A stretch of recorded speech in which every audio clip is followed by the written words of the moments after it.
Chrétien et la maturité spirituelle. C'était là le thème de ce matin dans notre marathon de prière, conduit par le pasteur Kali Kassenda de l'église Parole de l'Éternel Bandal. Bonjour pasteur. Bonjour, c'est Sabrina. Très heureuse de vous retrouver encore une fois après une année. Moi également. Nous avons été très bénis. Moi personnellement, j'ai été très bénie. Nous voulons savoir, nous avons senti en tout cas ces grands fardeaux d'enseigner. Quelles ont été vos motivations ou bien le but poursuivi dans votre message? Ma motivation, c'est en tant que serviteur de Dieu, Dieu m'envoie devant son peuple. Chaque serviteur de Dieu, digne de ce nom, a toujours le temps de parler à Dieu de ce peuple. C'est le temps de prière quand il se prépare. Mais quand il sort de la présence de Dieu, il devient mandataire. Il est mandaté par Dieu vis-à-vis de ses peuples. Donc, les serviteurs de Dieu portent les soucis, les fardeaux de Dieu vis-à-vis de ses peuples. Dieu est soucieux de son peuple. Dieu veut que son peuple croisse toujours. Dieu aime voir ses peuples qui s'approchent de lui. Et s'approcher de Dieu, ça veut dire qu'il y a des choses qu'il faut abandonner, il y a des choses qu'il faut rejeter, il y a des choses qu'il faut porter pour pouvoir s'approcher de Dieu. Donc, il y a le souci de se dire, est-ce que ce peuple, nous l'avons amené là où il devrait aller? C'est cela le souci. Donc, leur parler de Dieu, parce que on ne peut pas hériter avec Jésus-Christ si on n'est pas devenu Jésus-Christ. Je ne sais pas, peut-être que c'est fort. C'est-à-dire qu'on doit être à l'image de Christ. Il n'y a que le Fils qui hérite. Or, Jésus-Christ est le Fils de Dieu. Et lorsque nous grandissons en Christ, nous nous effaçons pour laisser Christ vivre. Et lorsque nous sommes effacés, Christ vit en nous. Le Christ qui vit en nous hérite. Alors pour revenir à vos propos, pasteur, vous avez dit que le désir de Dieu, c'est justement nous voir grandir. Y a-t-il un danger ou bien sont nombreux les dangers liés à la croissance inconstante ou bien à la rétrogradation dans la maturité spirituelle? Il y a un danger. La maturité est de chacun d'entre nous est un travail qui est à la fois individuel et collectif. On ne peut pas croître en étant éloigné des autres. C'est quand on vit ensemble que nous nous communiquons, dont nous nous encourageons. Et c'est là la raison même de l'Église. Alors quand quelqu'un est loin de l'assemblée, c'est comme un bois qui s'éloigne du foyer, le foyer de feu. Et il va s'éteindre et il n'y aura plus rien. Il y aura des traces du feu, le bout noir. Ah, ce bois a été dans le feu une fois, mais il n'a plus de feu. Donc le premier danger, c'est le fait que quand quelqu'un ne sait pas communier, c'est pourquoi on dit que les chrétiens du début, ils persévéraient dans la communion fraternelle, ils étaient assidus au temple. Et donc ça c'est un premier danger quand quelqu'un n'est pas assidu au temple, ça c'est un premier danger déjà donc par rapport sur le chemin de la maturité. Et quand quelqu'un n'a plus le goût des choses de Dieu. C'est-à-dire que prier, c'est devenu un problème. Lire la Bible, c'est devenu un problème. Ça, c'est un danger. C'est-à-dire que la personne va avoir des difficultés et même jusqu'à s'éteindre totalement. Donc ça, donc on peut continuer à s'énumérer. Une petite question de curiosité, pasteur. Votre thème, chrétien et la maturité spirituelle. C'est-à-dire que maturité spirituelle ce n'est pas un vocabulaire à citer parmi le païen. Non. La maturité spirituelle, elle ne commence que lorsqu'on entre en Christ. On ne peut pas parler de la croissance dans la vie normale de quelqu'un qui n'existe pas. On commence à parler d'un enfant qui a grandi, il a 6 mois, il a 9 mois, il a 1 année, il a 2 ans, à cause du fait que cet enfant-là est né un jour. Donc il faut d'abord naître dans le Seigneur pour commencer à croître. On ne peut pas parler aux chrétiens de la maturité. C'est même que quelquefois l'erreur que certains commettent ou que nous commettons. Tu as affaire à un païen, tu lui dis, toi, tu vas aller en enfer, tu fumes, il ne faut pas fumer, il ne faut pas manger, il ne faut pas boire, il ne faut pas faire ceci. Mais ça, ce n'est pas l'évangile. L'évangile, c'est de lui présenter Christ. Une fois qu'il rencontrera Jésus-Christ et que Jésus commence à vivre en lui, il va commencer à avoir les dégoûts de certaines choses sans qu'il les comprenne, parce que ce n'est plus lui qui vit, mais que c'est Christ qui vit en lui. Alors, Alors, est-il vrai de dire et affirmer que la maturité spirituelle n'est pas un processus automatique, mais c'est un développement jour après jour, heure après heure? Effectivement, la maturité est une affaire de processus donc continuel.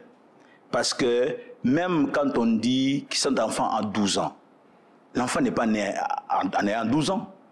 Donc l'enfant a grandi. Spirituellement parlant aussi, chacun doit travailler pour sa croissance.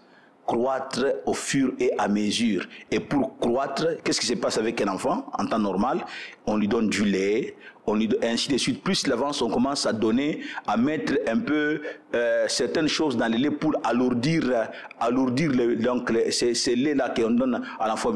Et puis un jour, ce sera de la bouillie. Et puis un jour, ça sera un repas qui n'est pas aussi un repas de grandes personnes, mais quand même un repas. C'est pour dire quoi? Il y a une croissance. Et sur le plan spirituel, nous venons au Seigneur. Si nous nous disons, oui, je suis venu au Seigneur, ça s'arrête là. En tout cas, tout de suite, l'enfant... Vous avez vu une maman qui donne naissance à un enfant, après, au sortir de la maternité, il dit, débrouille-toi. Non, il s'occupe de cet enfant pour que cet enfant croître jusqu'à atteindre une certaine maturité. Donc, la maturité est une question c'est un processus. Une avant-dernière question, pasteur, avant de finir. Est-ce que la maturité spirituelle est bénéfique aussi pour les autres et pour le royaume de Dieu? En quoi je bénéficierais que si l'autre grandissait avec le Seigneur? En quoi c'est bénéfique pour moi? En quoi c'est bénéfique pour le royaume de Dieu? En quoi c'est bénéfique pour l'Église en général? Premièrement, quand tu travailles sur ta croissance, tu travailles sur ta croissance spirituelle, je travaille sur ma croissance spirituelle, nos relations s'harmonisent. Nous commençons à avoir des relations assez propres. Là où on se tiraillait, on ne se tiraille plus. Il n'y a que des enfants qui se tiraillent. Mais les gens qui ont grandi, ils commencent en fait, comment je dirais, ils commencent à comprendre les faiblesses de l'autre. Pourquoi? Parce que c'est une certaine maturité qui est en train de se manifester. Mais quand quelqu'un est en train de travailler sur sa maturité, vous allez le voir, même dans sa manière, d'abord premièrement, dans sa persévérance à venir dans la maison de Dieu, mais aussi cette personne va commencer à comprendre l'importance de servir le Seigneur. Servir le Seigneur dans la maison de Dieu, servir le Seigneur pour aller parler aux autres du Seigneur. C'est parce qu'il a compris que je suis fait j'ai été sauvé pour sauver les autres. Mais un enfant ne peut pas comprendre ça. Donc la maturité aide beaucoup dans nos relations en tant qu'enfant de Dieu, mais aussi dans l'épanouissement du royaume des cieux.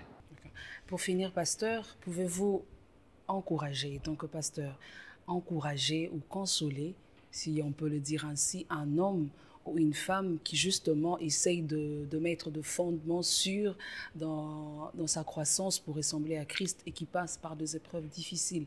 Vous avez dit lors de votre citation que la maturité nous conduit à patienter. Pouvez-vous encourager un homme qui, en ce moment, vous regarde, mais qui se retrouve perdu, découragé, tout en regardant la caméra?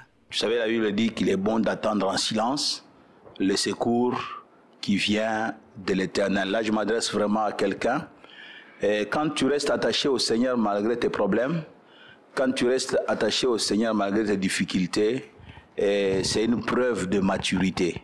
Et j'aimerais te dire, ne lâche pas, même si aujourd'hui, tout ce que tu as comme nourriture, ce sont tes larmes parce que ça ne marche pas. J'aimerais te dire, accroche-toi encore. Parce que Dieu est sensible à ce genre d'attitude. Quelqu'un qui n'a rien, quelqu'un qui souffre, mais qui continue à adorer le Seigneur, qui continue à servir le Seigneur. Et cette personne-là est en train de prouver combien elle est mature. Vous savez, Job, c'est quelqu'un qui a souffert et même sa femme lui a proposé de maudire Dieu et de mourir. Mais la Bible dit que Job ne pécha point. Et nous avons vu maintenant, quand nous allons au chapitre 41, 42 de Job, on va voir que cet homme qui a patienté, Dieu l'a visité, l'a guéri, mais l'a restauré à tout point de vue. Tant que tu es vivant, il y a de l'espérance, alors espère attends-toi encore au Seigneur, mais continue à honorer le Seigneur dans ta vie. Continue à l'honorer et malgré les difficultés, ne tombe pas dans la compromission. Non, ne te compromets pas parce que tôt ou tard, le Seigneur te visitera. Et j'aimerais vraiment t'encourager à rester attaché au Seigneur et que Dieu te bénisse puissamment, te bénisse abondamment. Dieu finit toujours par faire un clin d'œil à son enfant et je crois que le Seigneur te fera un clin d'œil. Que Dieu te bénisse. Reste attaché et sois abondamment béni. Et voilà, nous sommes déjà à la fin. Nous vous invitons à rester fidèles et nombreux pour demain dans notre marathon de prière. Que Dieu vous bénisse abondamment. Au revoir.